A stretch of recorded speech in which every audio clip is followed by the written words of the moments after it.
네, 이 시간 함께 읽으실 말씀은 신명기 4장 1절에서 9절까지의 말씀입니다. 신명기 4장 1절에서 9절까지의 말씀을 우리 한 절씩 교독해서 읽도록 하겠습니다. 제가 먼저 1절부터 읽도록 하겠습니다. 이스라엘아, 이제 내가 너희에게 가르치는 규례와 법도를 듣고 준행하라. 그리하면 너희가 살 것이요 너희 조상의 하나님 여호와께서 너희에게 주시는 땅에 들어가서 그것을 얻게 되리라.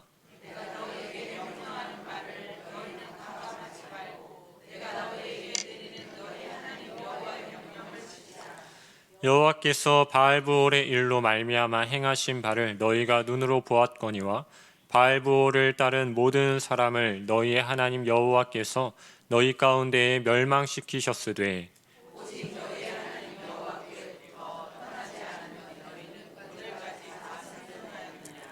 내가 나의 하나님 여호와께서 명령하신 대로 규례와 법도를 너희에게 가르쳤나니 이는 너희가 들어가서 기업으로 차지할 땅에서 그대로 행하게 하려 함인즉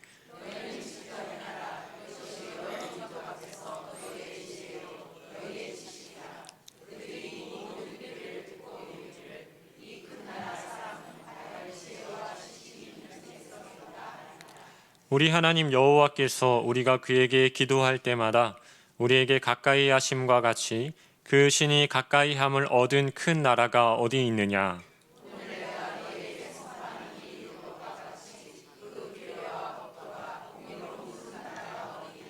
네, 함께 읽겠습니다. 오직 너는 스스로 삼가며 내 마음을 힘써 지키라. 그리하여 내가 눈으로 본 그 일을 잊어버리지 말라. 내가 생존하는 날 동안에 그 일들이 내 마음에서 떠나지 않도록 조심하라. 너는 그 일들을 내 아들들과 내 손자들에게 알게 하라. 우리 이 시간에는 내일을 위한 오늘의 순종이라는 제목으로 함께 말씀 나누도록 하겠습니다. 우리 내일 모레가 이제 설인데 우리 좌우 또 앞뒤 분들과 함께 인사 나눌까요? 새해 복 많이 받으세요. 네, 새해 복 많이 받으세요. 네, 지금은 우리가 추운 겨울을 지내고 있지만 여러분 작년 여름 생각해 보면 기억나세요? 네, 얼마나 더웠는지. 네, 작년 여름 한동안 비가 계속 내리지 않고 불볕더위로 한창 더워 있을 때 제가 한 번은 집에 들어가는 길에 길가에 있는 풀들과 꽃들이 다 생기를 잃고 시들어 있는 그러한 모습들을 보게 되었습니다. 그런데 그렇게 그러한 풀들과 꽃들이 시들어 있는 모습들을 보면서 집 현관을 들어가는데 현관 옆에 있는 풀들은 생기가 가득한 채로 전혀 시들지 않는 채 심겨져 있는 것을 보게 되었습니다. 다른 풀들과 꽃들은 다 그렇게 시들시들해져 가고 곧 죽어도 이상하지 않을 것처럼 보이는데 여러분, 왜 저희 집 현관 옆에 있는 그 풀들만큼은 생기가 가득한 모습으로 피어 있었을까요? 네. 다른 이유가 아니라 위에서 물방울이 한 방울 한 방울 떨어지고 있었기 때문입니다. 바로 에어컨에서 나오는 물이 이 풀이 심겨져 있는 땅에 한 방울 한 방울씩 떨어지고 있었던 것이죠. 그래서 다른 곳은 바짝 말라 있었지만 그 물방울이 떨어지는 곳만큼은 흠뻑 젖어 있었습니다. 그래서 그로 인해서 그곳에 심겨져 있던 풀들은 비록 건조하고 무더운 날씨 가운데서도 너무나도 생기 있게 그 자리에서 자라고 있었던 것입니다. 저는 그것을 보면서 이런 생각을 한번 해보게 됐습니다. 아무리 삶이 건조하고 또 우리의 삶이 숨이 턱하고 막힐 것 같은 그러한 환경 속에서도 그럼에도 한 방울 한 방울씩 내 삶에 떨어지는 은혜들이 있기에 그 은혜들이 모여서 결국 오늘 나를 살아가게 만드는 것이 아닌가 이런 생각을 하게 되었습니다. 여러분 그렇지 않습니까? 하나님께서 주시는 그 은혜의 물방울이 우리의 삶에 한 방울 한 방울 떨어지면서 우리는 여전히 세상 가운데 믿음과 사랑의 꽃을 피워내면서 그렇게 살아갈 수 있는 것이죠. 그런데 여러분 만약 우리가 하나님으로부터 멀리 떨어져서 우리의 삶에 이러한 은혜의 물방울이 떨어지지 않는다라고 여러분 생각해 보십시오. 우리의 삶이 어떻게 되겠습니까? 한순간에 메말라 버리고 가뭄에 대지가 갈라지듯 우리의 인생도 그렇게 이리저리 갈라져 버리고 말 것입니다. 따라서 우리는 결코 마름이 없는 하나님의 은혜의 물방울이 떨어지는 그곳에 늘 머물러 있어야 하는 것이죠. 그래서 우리는 세상의 건조한 바람과 숨막히는 무더위와 같은 그러한 영적인 또한 우리의 삶의 그런 환경 속에서도 늘 하나님의 은혜의 물방울로 인해서 흠뻑 젖어 있는 그러한 삶을 우리가 살아내야 한다는 것이죠. 여러분, 오늘 본문이 이와 같은 사실을 우리에게 말씀하고 있습니다. 모세는 출애굽 2세대들을 향해서 말하고 있어요. 너희가 살 수 있는 유일한 방법은 하나님께로부터 절대로 멀어지지 않는 것이다.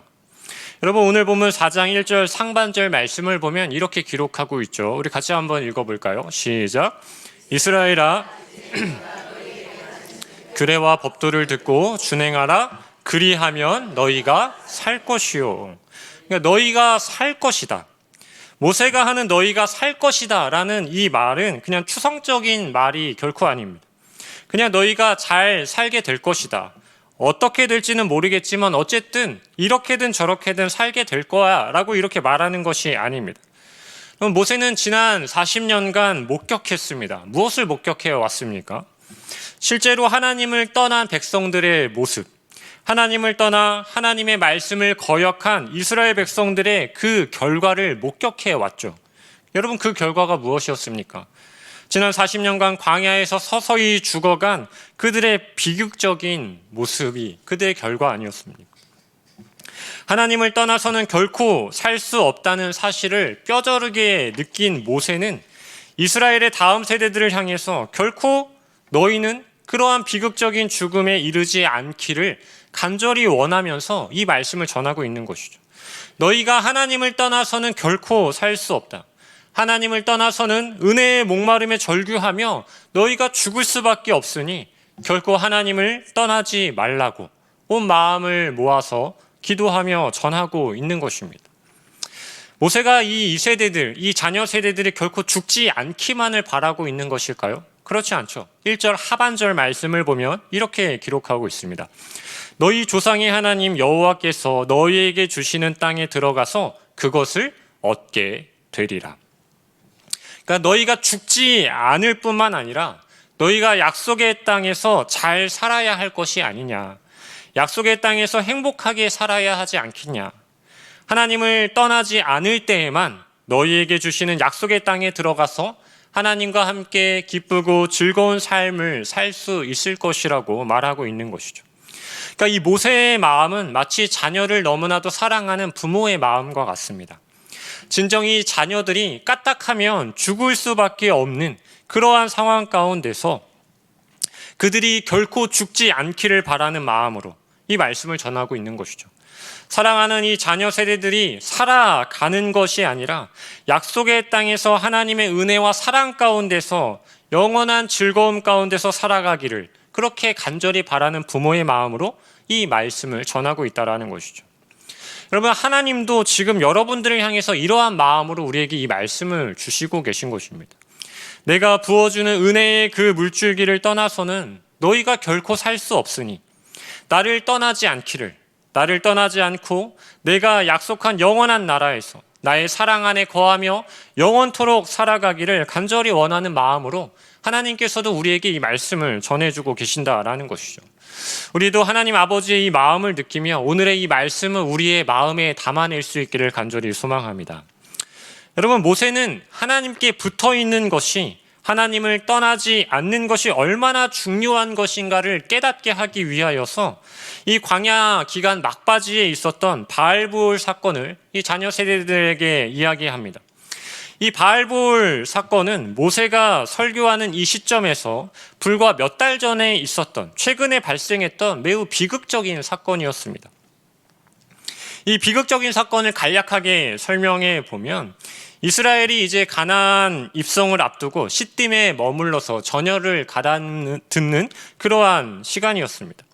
시딤이라는 장소는 요단 건너편, 이 동쪽 편에 위치한 땅이었는데 이 땅의 특징이 무엇이냐면 강 건너편에 여리고성이 보인다라는 특징을 가지고 있습니다. 다시 말해서 하나님께서 말씀하신 약속의 땅을 실제적으로 바라볼 수 있는 그러한 장소였다라는 것이죠. 이제 이스라엘 백성들은 마지막으로 그 약속의 땅을 바라보면서 해야 할 것이 있다면 여러분 무엇이겠습니까? 하나님께서 약속해 주셨던 그 약속의 땅이 눈앞에 펼쳐져 있어요. 이제 강만 건너면 그곳에 도달할 수 있게 되는 것이죠. 그때 이스라엘 백성들이 해야 하는 것이 있다면 무엇이겠습니까? 그 땅을 약속해 주신 하나님. 그래서 이 시딤까지 그동안 함께 하시며 보호하시고 인도하신 그 하나님을 더욱 바라보며 더욱 그 하나님 앞에 순종하기를 결단하며 그 시간들을 보내야 하지 않았겠습니까? 그런데 시딤에서 여러분 말도 안 되는 사건이 일어나게 됩니다. 약속의 땅을 앞두고 하나님을 더욱 붙들고 하나님께 더 가까이 나아가는 그러한 이스라엘이 되어야 했지만 이스라엘 남자들은 오히려 하나님을 떠나서 주변에 살고 있던 모압 여인과 함께하는 시간을 보내게 되는 것이죠. 여러분 민수기 25장 1절에서는 이것을 분명하게 음행이라고 규정하고 있습니다. 이렇게 기록합니다. 이스라엘이 시딤에 머물러 있더니 그 백성이 모압 여자들과 음행하기를 시작하니라. 하나님을 떠나서 모압 여인들과 함께한 이스라엘 남자들이 음행하기를 시작했다고 말하고 있는 것입니다. 여기에서 음행이라는 것은 실제적인 음행과 더불어서 하나님을 향한 음행, 즉 우상 숭배를 포함한 포괄적인 음행을 이야기하고 있는 것이죠. 여러분 이스라엘이 음행을 하게 된 그 이유는 다른 것이 아니라 하나님께 붙어있지 않았기 때문이라는 것입니다. 하나님께 등을 돌리고 하나님으로부터 멀어져서 모압 여인들에게 붙어있기 시작하니까 그들의 신에게 드리는 그 제사의 음식을 먹고 그들의 신들에게 절을 하는 그러한 우상 숭배, 하나님 앞에서의 음행의 죄를 짓기 시작했다라는 것입니다. 근데 여러분 이 바알보을 사건을 비극적인 사건이라고 부르는 이유는 단순히 이스라엘 백성들이 이방신에게 제사를 드린 음식을 먹었기 때문에 또 이방신들에게 절을 했기 때문에 비극적인 사건이라고 이야기하는 것이 아닙니다. 물론 그것도 하나님 앞에서 엄청난 죄악이죠. 그럼에도 이 사건의 비극의 정점은 이 모압 여자들로 인하여서 이스라엘이 바알불과 결합되었다라는 것에 있습니다. 여러분 민수기 25장 3절 말씀을 우리 같이 한번 읽어보도록 하겠습니다. 시작. 이스라엘이 바알불에게 가담한지라 여호와께서 이스라엘에게 진노하시니라. 여러분 모압 여인들이 자신들이 섬기는 신에게 제사할 때 그냥 자기들끼리만 제사를 하면 되는데 굳이 이스라엘 백성들을 자신들의 이 제사에 초청을 합니다. 우리가 함께 제사를 드리자라고 초청하는 것이죠. 여러분 이때 이스라엘 남자들의 마음은 어떠했겠습니까? 길고 길었던 그 광야의 여정이 이제 마무리되어져 가고 이제 약속의 땅을 코앞에 두고 있으니까 이제 그 긴장의 마음이 조금씩 풀어졌겠죠. 그리고 긴 시간 달려오면서 지칠 대로 지쳐 있을 때에 그때 다가오는 이 모압 여인들이 너무나도 매력적으로 느껴지지 않았겠습니까? 그리고 그 초청에 이스라엘 남자들은 단번에 응하게 되어지고 결국 이스라엘이 바알볼에 가담하는 그러한 일이 벌어지게 된 것입니다. 여러분 우리가 신앙생활을 하다 보면 또는 여러 사역들을 또 봉사들을 오래 감당하다 보면 지쳐서 쉬고 싶을 때가 분명 있습니다. 물론 쉼을 누리는 것도 중요하죠. 그런데 힘들다고 사역의 자리에서 잠시 떠나 있을 그때가 편안하고 좋을 것 같지만 사실은 그때가 가장 위험한 시간이 되는 것입니다. 신앙에 열심을 내고 우리가 열심히 헌신할 때는 들리지 않던 이 세상의 초청의 소리들, 마음과 시간의 여유가 조금씩 생기기 시작하면서 이 모압 여인과 같은 거부할 수 없는 매력적인 초청들이 우리의 귓가에 계속 들리게 되기 때문인 것이죠. 여러분 저도 사역을 하다가 한 번은 쉼이 필요할 것 같아서 이 사임하는 시간과 부임하는 시간의 스케줄을 조정해서 한 달 정도 쉬는 시간을 가졌던 적이 있었습니다. 근데 그 한 달의 시간이 제가 사역하는 모든 시간들을 통틀어서 가장 불안하고 위험한 시간이었습니다. 왜냐하면 당연했던 것들이 당연해지지 않기 시작했기 때문입니다. 토요일은 주일을 준비하는 시간으로 보내는 것이 당연했고 주일날 이른 아침 교회로 나아가는 것이 당연했습니다. 또 주일 새벽부터 저녁 시간까지 함께 예배드리고 교제하는 것이 당연했습니다. 그런데 그렇게 쉬게 되는 한 달의 시간, 그 당연했던 것들이 이제는 결코 당연한 것이 되지 않기 시작했던 것이죠. 하물며 주일 아침에 교회에 나가는 그것조차도 주저하게 되는 제 모습을 발견하게 되었습니다. 주일 아침 늦잠을 자는 그 매력적인 유혹의 소리가 얼마나 강하게 들려오는지, 여러분, 거부할 수 없는 편안함의 초청의 소리, 세상의 즐거움에 대한 초청의 소리, 관계적인 초청의 소리들이 끊임없이 제 귓가에 들려오기 시작했습니다. 여러분, 이러한 초청들이 나를 하나님으로부터 멀어지게 만들고 세상과는 오히려 결합되어 버리게 만드는 너무나도 불안하고 위험한 그러한 시간들을 보냈던 기억이 있습니다. 성도 여러분, 이처럼 어느덧 우리에게 들려오는 이러한 세상의 매력적인 유혹의 초청의 소리들을 우리가 거절하지 못하면 우리는 나도 모르게 가담하게 되어 있다라는 것이죠. 오늘 본문 3절에서 여러분, 가담하다라고 이렇게 이야기하는 것은 그저 살짝 가볍게 가담하는 그러한 의미가 아닙니다. 살짝 발만 담갔다가 빼는 그러한 가담이 아니라는 것입니다. 여기서 가담하다라는 단어에는 결합하다라는 매우 강력한 의미가 포함되어져 있어요. 그러니까 두 소가 하나의 멍에를 같이 메고 결합하는 듯한 그러한 의미를 담아내고 있다는 것이죠. 두 소가 하나의 수레를 끌면서 같은 목적지를 향해서 함께 나아가는 것과 같은 그러한 결합의 의미를 이야기하고 있다는 것입니다.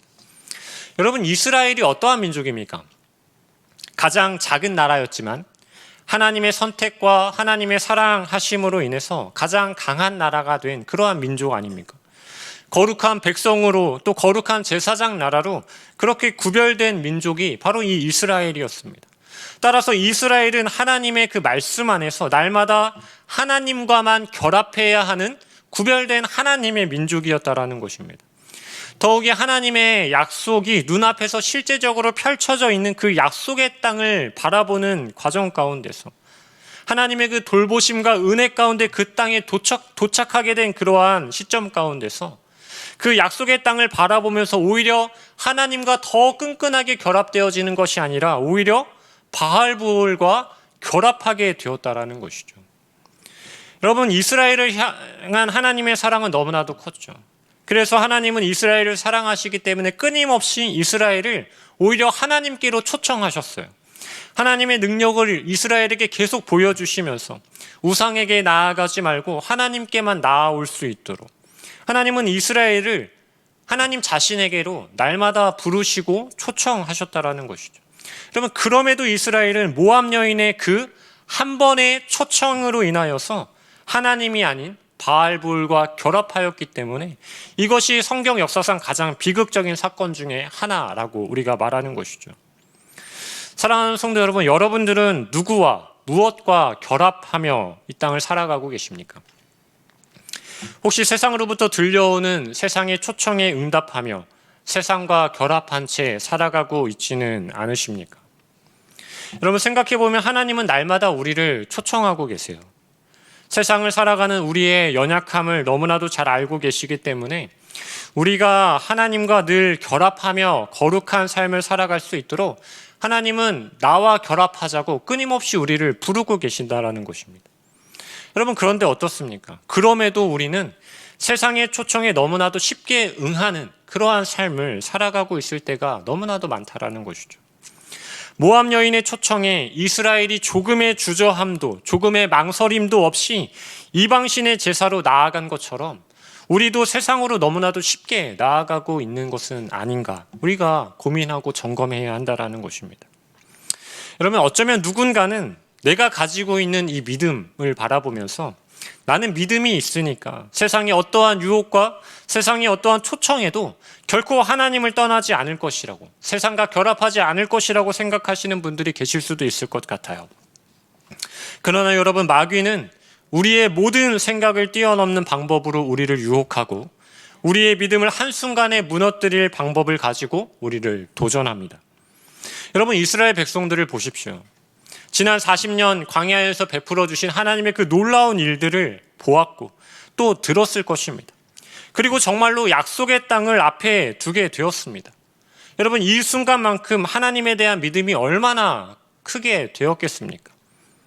그럼에도 모압 여인의 초대 그 한 번에, 그들의 유혹 그 한 번에 한순간에 하나님을 버리고 믿음이 무너져 버리지 않았습니까?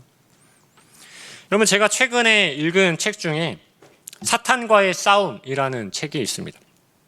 이 책에서 우리가 우리의 힘만으로는 사탄과의 싸움에서 이길 수 없는 이유에 대해서 설명하고 있는데요. 여러 가지 이유가 있지만 그 중에 한 가지는 사탄은 지성적인 능력을 지닌 영적인 존재이기 때문에 우리는 사탄과의 싸움에서 우리의 힘만으로는 결코 사탄을 이길 수 없다라고 이야기합니다. 그러니까 사탄은 우리보다 뛰어난 지성으로 우리에 대해서 너무나도 잘 알고 있다라는 것입니다.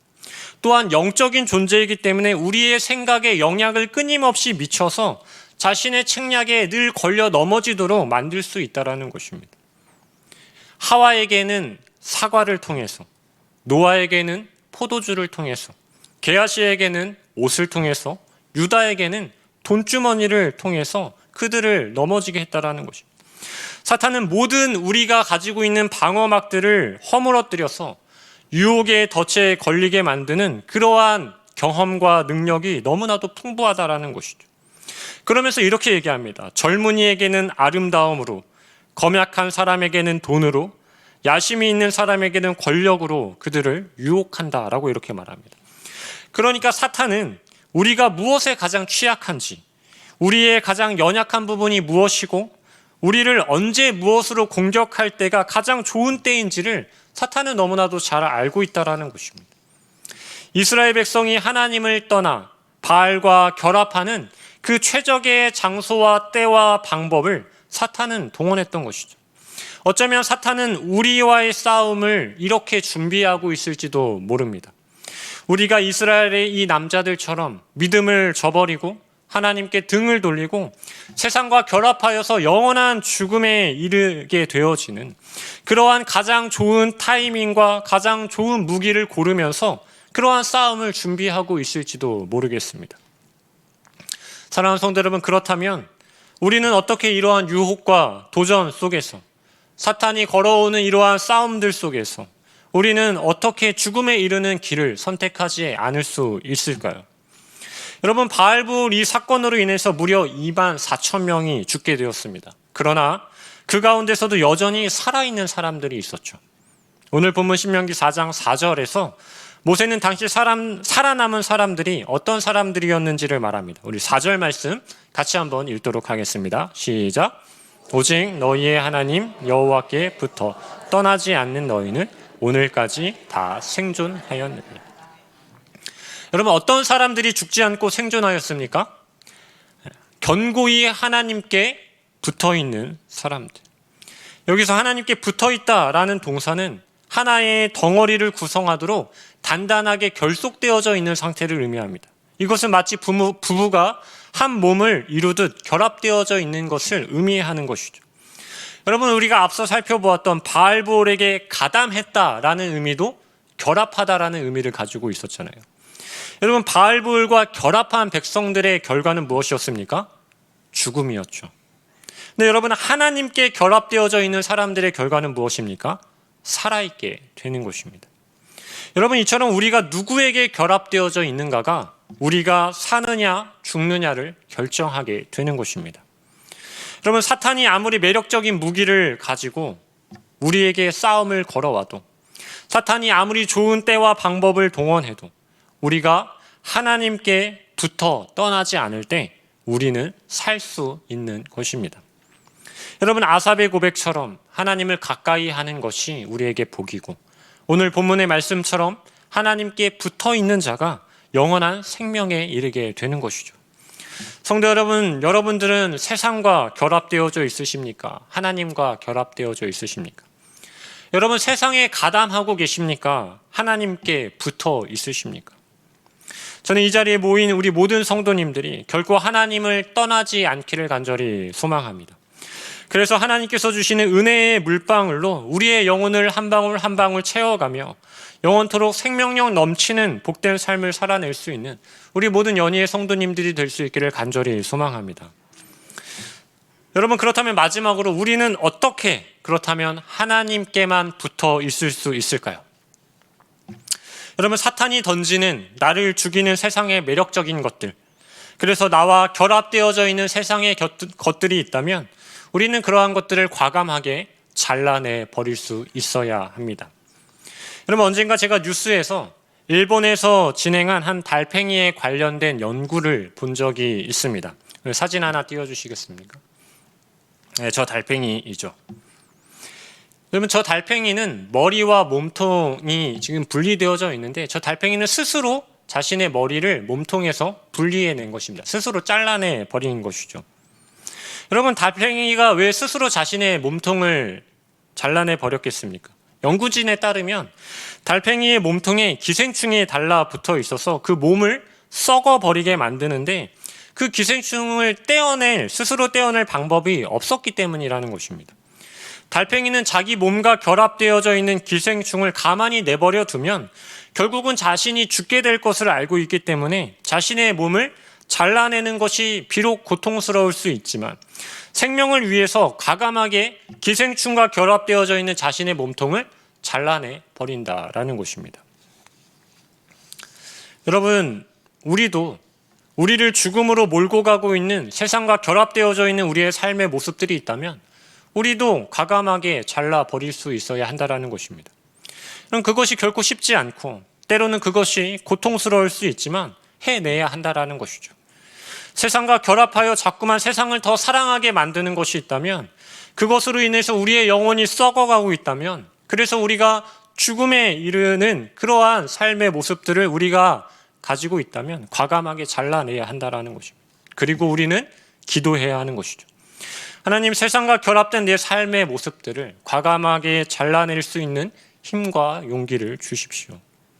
그리고 하나님 앞에 하나님으로부터 멀어지지 않도록 하나님께 꼭 붙어 있을 수 있도록 하나님 우리를 붙잡아 주십시오. 우리가 기도해야 하는 것이죠. 근데 여러분, 우리가 어떻게 한결같이 하나님을 붙들 수 있겠습니까? 여러분, 한결같은 모습으로 하나님을 끝까지 붙들 수 있으십니까? 때로는 하나님을 붙잡고 있는 우리의 손에 힘이 쭉 빠질 때도 있고 하나님을 붙들 힘조차 남아있지 않을 때도 있습니다. 그래도 우리는 기도해야 하는 것이죠. 하나님, 내가 하나님께 나아갈 힘이 없습니다. 내가 하나님께 꼭 붙어 있고 싶은데 하나님을 꼭 붙들 힘조차 저에게 남아있지 않습니다. 세상의 매력적인 이러한 초청을 거부할 힘이 없습니다. 그럴 때도 우리는 하나님 앞에 계속 기도해야 하는 것이죠. 왜입니까? 오늘 본문에서 모세는 우리의 하나님이 우리의 이러한 기도 가운데 오히려 우리에게 가까이 다가와 주시는 분이 우리가 믿는 하나님이라는 사실을 말씀하고 있기 때문입니다. 여러분, 7절 말씀 우리 같이 한번 읽어볼까요? 시작. 우리 하나님 여호와께서 우리가 그에게 기도할 때마다 우리에게 가까이 하심과 같이 그 신이 가까이 함을 얻은 큰 나라가 어디 있느냐. 모세는 우리가 기도할 때마다 하나님께서 우리에게 어떻게 하신다라고 말씀하고 있습니까? 가까이 하신다라고 말씀하고 있습니다. 우리가 가까이 하나님께 나아갈 수 없을 때 기도를 통해서 오히려 하나님께서 우리에게 가까이 다가오신다라는 것이죠. 여러분, 어린 자녀와 아버지가 손을 꽉 잡고 있을 때 어린 자녀가 아버지의 손을 꽉 붙드는 것처럼 보일 수 있지만 아버지와 자녀의 손이 떨어지지 않는 이유는 어린 자녀가 아빠의 손을 잡고 있기 때문이 아니라 아버지가 더 큰 강한 힘으로 자녀의 손을 잡고 있기 때문에 자녀와 아버지의 손은 떨어지지 않을 수 있는 것입니다. 여러분, 마찬가지죠. 우리가 하나님을 잡고 있는 것처럼 생각될 수 있지만 우리가 하나님을 잡는 그 힘이 축 빠져 있을 때 오히려 하나님께서 우리에게 다가오셔서 우리를 붙잡아 주실 때 우리는 더 견고하고 강력하게 하나님께 붙어 있을 수 있게 되는 것입니다. 여러분, 은혜가 메말라 갈 때, 사탄과의 싸움에서 무기력함을 느낄 때, 지치고 힘이 들 때 여러분, 우리는 하나님 앞에 기도해야 합니다. 하나님께서 우리에게 다가오셔서 오히려 우리를 붙들어 주시고 메마른 우리의 삶에 은혜의 물방울을 떨어뜨려 주실 것이고 또 사탄과의 싸움에서 우리를 이길 수 있도록 하나님께서 우리를 붙들어 주실 것이기 때문입니다. 사랑하는 성도 여러분, 하나님은 여러분들이 살기를 원하십니다. 그것도 그냥 살기를 원하시는 것이 아니라 영원한 약속의 나라, 하나님 나라에서 영원토록 함께 살아가기를 하나님은 간절히 원하십니다. 그 마음을 담아서 우리에게 말씀하고 계신 것이죠. 나를 붙들어라. 나를 떠나지 말아라. 그러면 너희가 살 것이다. 혹 나를 붙들 힘조차 남아있지 않다면 기도해라. 기도하면 내가 너희에게 가까이 다가가서 내가 너희를 붙들어 주겠다. 하나님께서 이렇게 우리에게 말씀하고 계신 것이죠. 우리를 향한 이 하나님의 마음을 우리가 함께 기억하고 세상과의 결합을 우리가 과감하게 끊어내며 하나님과의 결합을 통하여서 은혜의 물방울이 모이고 모여 은혜의 강물이 차고 넘치는 그런 복된 삶, 생명력 넘치는 삶을 살아내는 우리 모든 성도님들의 삶이 되기를 주님의 이름으로 간절히 소망합니다. 아멘. 같이 기도하겠습니다.